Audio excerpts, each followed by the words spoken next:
गोकुळचे दूध प्रति लिटर 2 रुपयांनी महागलेत। पुणे मुंबईसह शहरात उद्यापासून नवे दर लागू होतील।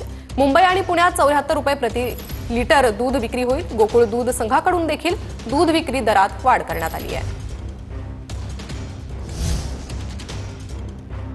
झळातून मुंबईकरांची सुटका होतानाचं चित्र सध्या तरी काही दिसत नाहीये। भाजीपाल्यानंतर आता दुधाच्या किमतीमध्ये प्रचंड मोठ्या प्रमाणामध्ये वाढ झाल्याचं चित्र आपल्याला पाहायला मिळते। आता गोकुळ ब्रँडच्या दुधाच्या किमतीतही वाढ करण्यात आली आहे। गोकुळने प्रति लिटर मागे 2 रुपयांची दरवाढ जाहीर केलेली आहे। कोल्हापूर दूध उत्पादक संघाने याबाबत अधिकृत पत्रक प्रसिद्ध करून याबाबतची माहिती दिली आहे। या दरवाढीमुळे कोल्हापूरहून मुंबई उपनगर, ठाणे, रायगड आणि पालघर जिल्ह्यामध्ये वितरित होणाऱ्या गोकुळ ब्रँडच्या फुल क्रीम आणि गाय दुधाच्या पॉलिथिन पॅकमधील दरवाढ करण्यात आले। नवीन दर उद्या 5 मे पासून लागू होणार आहेत। 2-2 रुपये वाढले, त्याचा किती परिणाम होईल असं वाटतंय?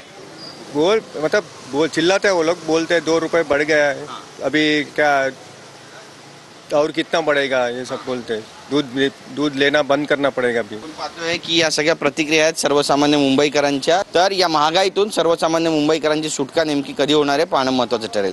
कॅमेरा पर्सन गणेश राटेसह गिरीश गायकवाड, TV9 मराठी, मुंबई।